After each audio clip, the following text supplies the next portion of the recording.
Buenas noches, mi nombre es Eros Medina. Bienvenidos a esta serie de entrevistas de la Asociación Parnasos de la Música. Hoy, 21 de agosto del 2020, entrevistamos al maestro Cristian Cachay Tello, quien es pianista, violinista, compositor y director de la Orquesta Sinfónica de Huánuco. Maestro Cristian, bienvenido. Eh, un saludo, muchas gracias y un saludo para ti, Eros, y para todos los que están sintonizando esta entrevista y gracias también a la Asociación Parnasus por la consideración para este conversatorio. Muchas gracias por aceptar la invitación, Cristian. Hoy día quisiéramos hablar, para iniciar, de tu trayectoria como intérprete de violín, piano y director. Se conoce muy bien que es una buena trayectoria suya y también por promover la música académica principalmente en Huánuco. Quisiéramos que nos comentes sobre la actividad que ibas desarrollando en Huánuco durante años anteriores. Ya, muy bien, muchas gracias. Bueno, la pregunta tiene dos partes, ¿no? Una inquietud sobre mi actividad como instrumentista y luego la otra parte sobre las actividades musicales que he venido promoviendo hace tiempo aquí, ¿no? Eh, yo, pues, cuando decidí ser músico, inicié mis estudios aquí en la institución que existe en la ciudad de Huánuco y llevé los estudios en la especialidad de piano. Pero para finalizar la carrera, pues me enamoré del violín y ahí desperté el interés por el estudio y tuve que sacar adelante esta gran, vamos a decir, necesidad de querer tocar el violín. Y pues tuve que buscar maestros de fuera, especialmente en la capital, y poco a poco nos va contactando con gente que está fuera del país, y fue con ellos con los que muchos de ellos aprendí a desarrollar mi interpretación en el violín. Posteriormente, también empecé a cultivar el campo de la composición, porque aquí en la ciudad de Huánuco hay una tradición, vamos a decir, o una línea de acción que dejó hace mucho tiempo el maestro Rodolfo Holzmann, que fue uno de los músicos más destacados que llegó al Perú en el siglo pasado. Hizo una gran labor en el Conservatorio Nacional de Música en Lima, sobre todo en la cátedra de composición. Hizo una gran labor con la Orquesta Sinfónica Nacional. Y también fue un gran promotor de la cultura, de los estudios etnomusicológicos. Y él, pues, tuvo en su camino la dicha de encontrarse con una huanuqueña, se enamoró, se casó y terminó en esta tierra, ¿no? Eh, y pues el maestro Holman, ya una vez radicado aquí en la ciudad de Huánuco, empezó una gran labor para difundir la música, el estudio de la música, y el Instituto Superior de Música Daniela Lomía Robles, que existe acá, acogió al maestro Holzman y una gran revolución educativa. Entonces, más sin embargo, él intentó, digamos, dejar una semilla al nivel pues que él conocía de cómo es un músico profesional, pero la realidad del Perú siempre tiene altibajos, ¿no? Pero como decía anteriormente, esta tradición de desarrollar la composición, los arreglos musicales, viene desde las enseñanzas del maestro Holman. Y bueno, en mi etapa estudiante pude ser partícipe de esta tradición que existe en Huánuco, gracias al maestro Holman, y la inquietud por escribir música ahí nació, ¿no? Entonces, con el tiempo también se fue desarrollando esa inquietud mía, valga la redundancia, y ya tomando clases con otros maestros, experimentando algunas cosas aquí y allá, empecé a desarrollar mi etapa de compositor y arreglista.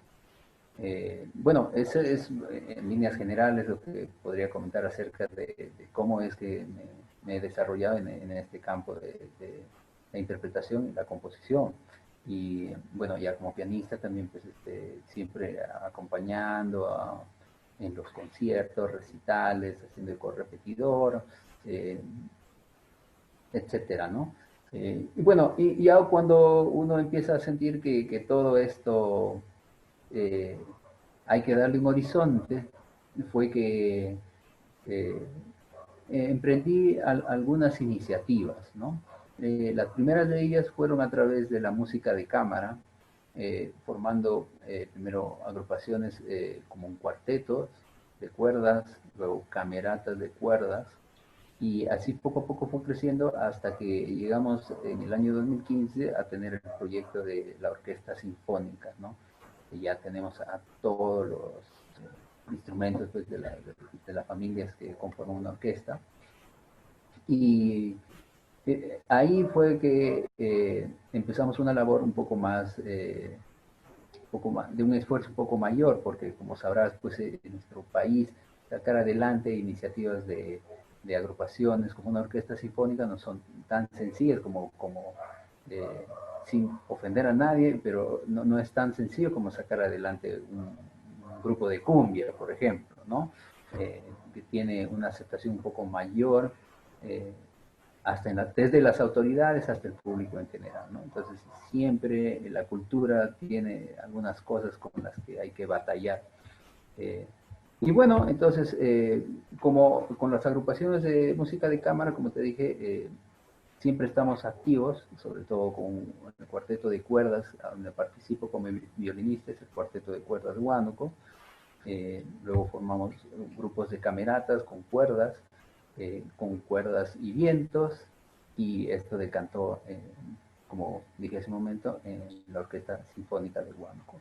Desde el 2015 la orquesta hasta el día de hoy está activa, pues ahora tenemos esta nueva realidad, este nuevo paradigma gracias al coronavirus, y seguro a hablar un poco de eso. Y bueno, a grosso modo eso es lo que te puedo comentar un poco de las actividades que he venido realizando aquí en la ciudad de Huánuco, porque también se han presentado oportunidades de hacer actividades fuera de la región y también fuera del país, ¿no? Que también tal vez luego podemos desarrollar. Claro. Y actualmente, ¿cómo se ha visto afectada el sector músico-cultural o cultural dentro de Huánuco? Por ejemplo, de repente habían proyectos que se tenían cercanos o cercano lejanos. Y si se ha visto alguna forma de poder mantenerlos en pie pese a este distanciamiento. Bueno, sí, creo que como en todo el Perú y en muchas partes del mundo, las actividades como las nuestras pues han sido afectadas directamente porque nosotros participamos de espacios en donde la gente se reúne, se aglomera, ¿no? Y pues la realidad actual es que tener un ambiente de esa naturaleza ahora no es viable. Entonces, a nosotros nos ha, nos ha puesto en una situación muy complicada, eh, ya que nuestra actividad no tiene un espacio, digamos, en donde puede desarrollarse como habitualmente lo hacía. Entonces, esto nos está llevando a las iniciativas que teníamos aquí, o las iniciativas de las cuales yo participaba, es a insertarnos a estos nuevos lineamientos del nuevo paradigma que ya en muchas otras experiencias ya se vienen haciendo. Me refiero al mundo virtual, ¿no? Es el espacio en donde, digamos, hay nuevas oportunidades. Tiene sus pros y tiene sus contras, ¿no? Podría decir que lo que tiene a favor es que se puede desarrollar un plan de acción, y este plan de acción puede tener una llegada mucho mayor, que no solamente impacta en tu región, en tu país, sino puede impactar de forma mucho más masiva a nivel hasta internacional. Tal vez el contra que tienes es de que necesitas ahora de herramientas tecnológicas para que la experiencia de hacer música en conjunto al menos trate de simular el momento cuando los músicos nos juntamos, ¿no?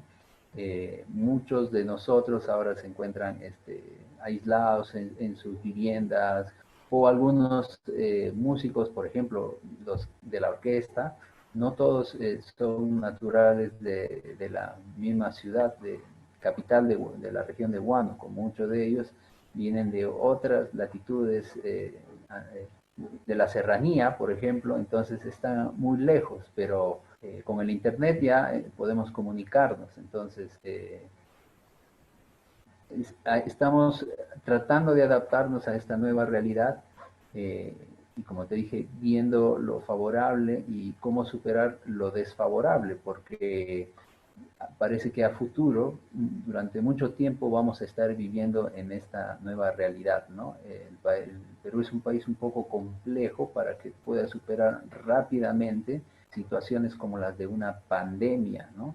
Eh, a veces nos cuesta entender el nivel de acción que tiene una pandemia, ¿no? Eh, y por eso es que estamos actualmente complicados, no solo en el sector cultural, ¿no? Todos los demás sectores del Perú están siendo afectados de forma muy fuerte, de tal manera que a todos en este gran engranaje social nos pone en esa misma complicación, ¿no? Entonces, bueno, lo que nos queda es seguir adelante y ver las oportunidades, ¿no? ¿Cómo se desarrolla entonces el tema de educación en estos tiempos de distanciamiento? Ha comentado que se desarrolla de forma virtual, ¿sí? O tal vez realiza videollamadas o llamadas en caso de llevar las clases. ¿Eso ha visto necesario de forma particular o también ha visto de forma grupal desarrollarse así?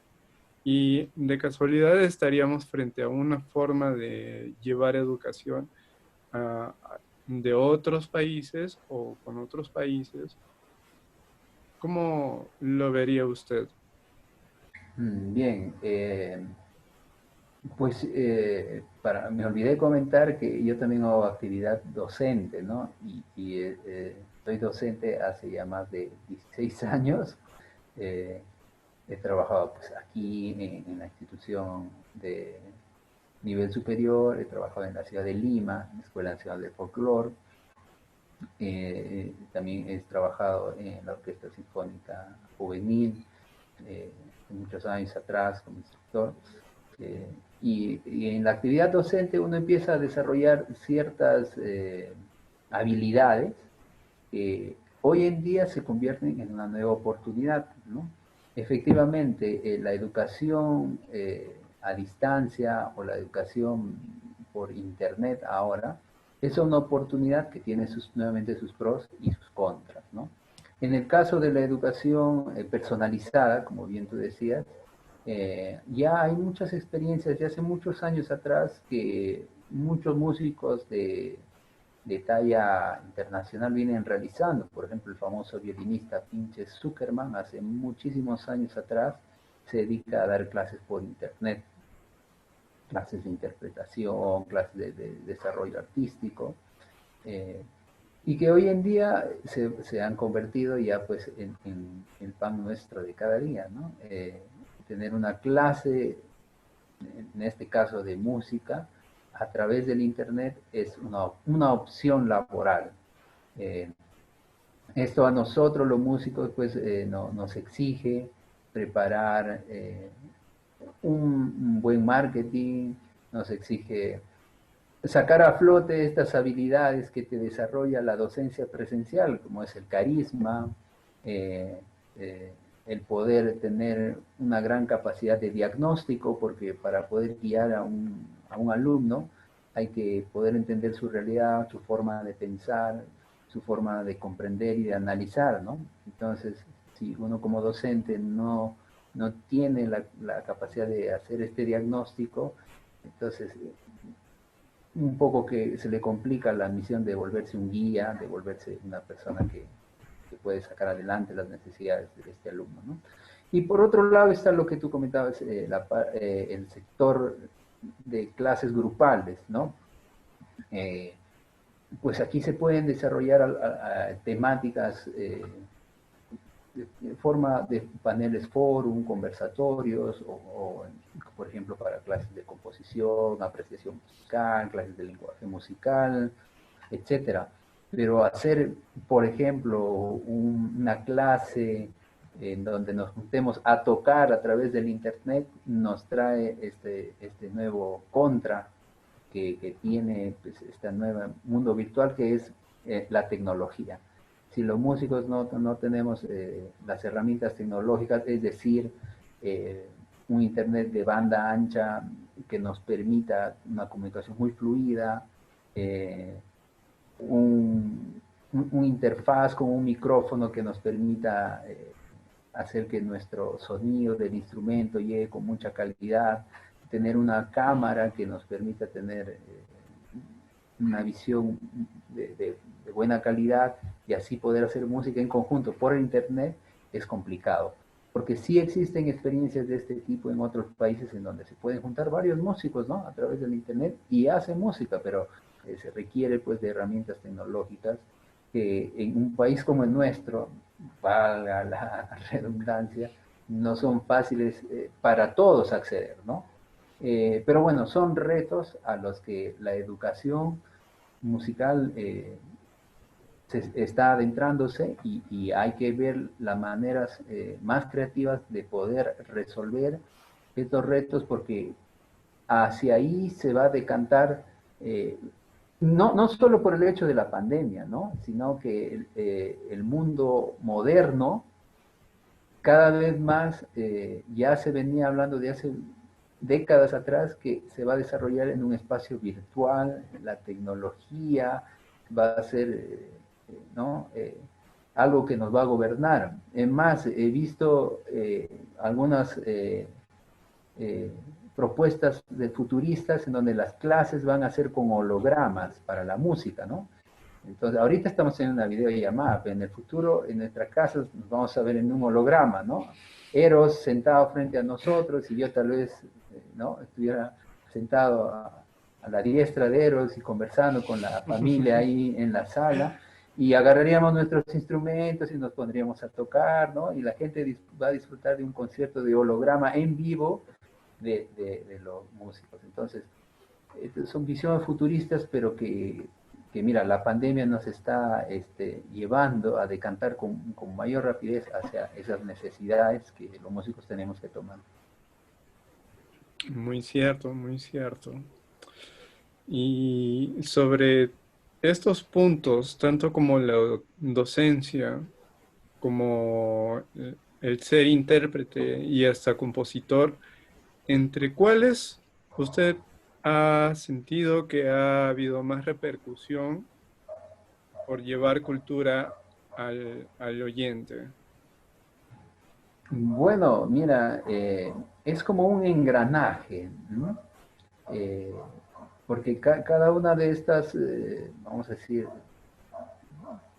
dimensiones eh, tienen algo que aportar, ¿no? En el mundo de la docencia hay que ayudar a los que están queriendo formarse en la música profesional a que el horizonte al cual ellos apuntan se engrane dentro de la perspectiva que un artista en la dimensión de la palabra requiere, ¿no? A veces las personas que estudian una carrera artística, no solamente música, ¿no? Lo hacen porque tienen una iniciativa de afición, ¿no? Entonces, o, o piensan que es como ver a una estrella por el internet, por el YouTube, y ese es el camino de un artista. Pero cuando empiezan a estudiar se van dando cuenta que en la historia de la humanidad eh, el humano ha desarrollado múltiples actividades con la inteligencia que tiene y las actividades de inteligencia superior son muy pocas, y una de estas pocas actividades es el arte, ¿no? Entonces, los seres humanos, desde que hemos existido en la Tierra, hemos utilizado el arte para poder plasmar lo más supremo que hemos podido concebir, ya sea nuestra concepción de la vida, nuestra cosmovisión del mundo, nuestras relaciones entre seres humanos, nuestras propias filosofías, ¿no? Y cuando un artista empieza a darse cuenta de la dimensión que tiene el arte en la vida de la humanidad en general, empieza a tener una conciencia diferente. Entonces, cuando uno hace docencia, eh, pienso que es lo más importante que hay que poder vertir en los alumnos, ¿no? Y los grandes maestros pues son el ejemplo más claro para poder lograr esto. Como intérprete, uno logra engarzar esa necesidad personal que tiene, ¿no? De poder transmitir las emociones o lo que uno es, ¿no? Más que emociones, porque un ser humano no solo es emoción, es pensamientos, es acción, energía, tú sabes, la psicología, la física, la religión trata de darnos una concepción de lo que es el humano, pero ese todo humano a través del arte o de la interpretación de un instrumento siempre se vuelca, pues, ¿no? De forma integral. Entonces, todo intérprete siempre trata de hacer eso. Y eso te hace sentir que hay una conexión con tu mundo particular y el mundo de la realidad con los demás, ¿no? Y cuando uno logra ese brillo en los ojos de los demás a través de la interpretación, sabes que estás logrando un aporte real, no solo en tu vida, sino en la vida de los demás, ¿no? El arte empieza en verdad a convertirse en arte, ¿no? Más allá de la parte técnica y de lo que uno pueda mostrar, porque empieza a convertirse en vida y empiezas a darle vida a las demás personas con lo que tú haces, ¿no? Y esa es una forma de aportar con la interpretación. Y bueno, y finalmente, con las actividades que uno puede sacar adelante como, con los conjuntos y proyectos, etcétera, uno trata pues de englobar todo lo que uno es, con lo que ha aprendido y con lo que a futuro se puede desarrollar en nuestro medio social. Entonces, es un poco complicado de decir, para mí, bueno, yo como intérprete es lo que más me ha servido para conectarme con los demás o como docente, ¿no?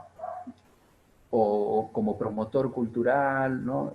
Cada uno tiene un nivel de interacción, un nivel de profundidad de llegada en las personas y pienso que cada una de esas en mi persona me han ayudado a hacerme sentir que el arte realmente tiene un valor muy superior. Muy cierto, muy cierto.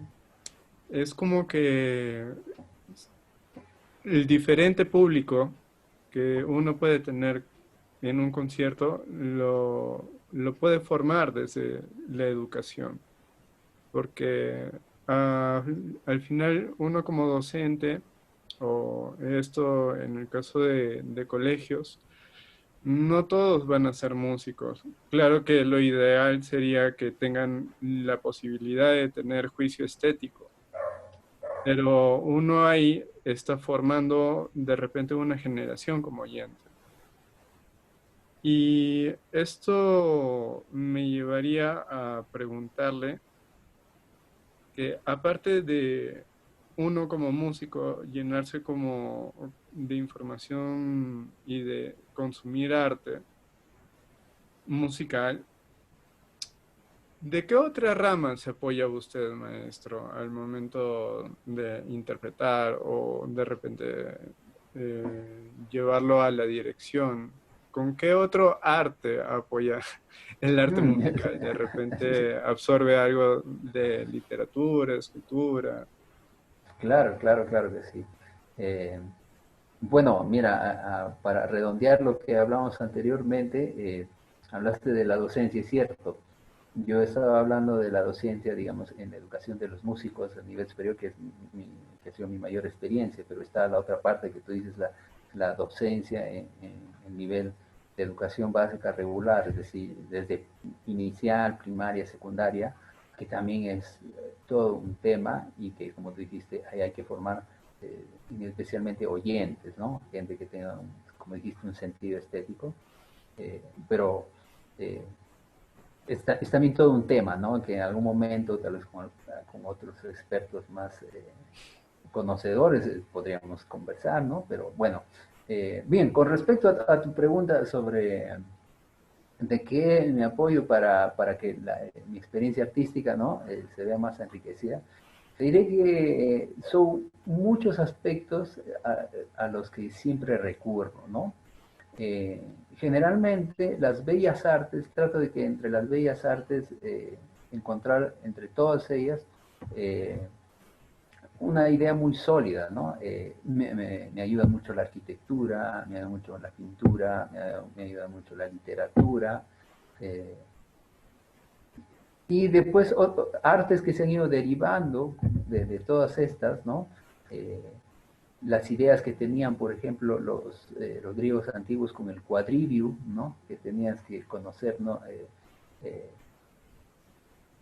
la matemática, desde la geometría, tenías que conocer la astronomía, tenías que conocer la música. Y antes yo me preguntaba por qué ellos buscaban esta forma de conocer, ¿no? Las cosas. Es porque toda la manifestación de la realidad está engarzada entre todo, ¿no? Eh, entonces, cuando yo empecé a darme cuenta de esto, es que busqué no solamente en las bellas artes un contexto que me ayude a comprender más la música, también en las ciencias, ¿no? La física, la astronomía, son cosas que me apasionan mucho, ¿no? Y también tuve mi momento de ahondar mucho en la filosofía, que hay muchos pensadores que te hacen ver, ¿no? Mucho más allá a veces del entendimiento que uno tiene. Y a veces hasta los planteamientos religiosos, ¿no? Que yo los considero como estructuras de manifestación que abarcan pues la filosofía y la religión. Cada una de ellas tiene su propio planteamiento, pero que te hacen ver eh, un aspecto similar al otro, pero tal vez desde otra perspectiva, ¿no? Eh, en este campo trato de no llegar al conflicto, porque siempre las cuestiones de religión o política llevan a los seres humanos a ponernos una... No, yo lo trato de utilizar para ahondar en el sentimiento de la música, porque como tú sabes, y seguro los que nos están viendo, muchos de los grandes maestros han tenido pues su propia creencia religiosa, su propia creencia científica, su propia filosofía acerca de la vida, y a veces hay que ingresar a estos territorios para poder entender la dimensión de lo que querían expresar. Perfecto.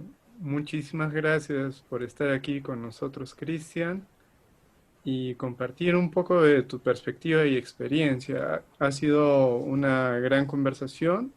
Yo en verdad me siento bastante honrado de poder compartir, eh, porque nos brindas tu tiempo para compartir sobre tu experiencia y conversar sobre tu perspectiva dentro de la música y de la actividad que se iba y que se va desarrollando en Huánuco. Bueno, muchas gracias, Eros. Siempre es muy ameno hablar de la música, en especial con personas como las que pertenecen pues, a la Asociación Parnasus, interesantes cultores ahí en Arequipa, y creo que ahora en Internet nos puede unir y empezar a, tal vez por ahí, no solo a conversar, ¿no? Pueden ir surgiendo nuevas formas como decíamos en un inicio en la entrevista, nuevas formas de hacer que la gente pueda entender la nueva realidad de los músicos, ¿no? Y seguramente los músicos vamos a necesitar de entre nosotros mismos para sacar adelante. Así es. Y para finalizar, queremos recordarles que la entrevista y la transcripción de la misma se encontrarán en nuestras redes sociales y en nuestra página web www.parnassus.com. Muchas gracias, maestro Cristian, por estar aquí. Esperemos que esta entrevista sea enriquecedora para todos aquellos que puedan acceder a ello. Buenas noches. Buenas noches.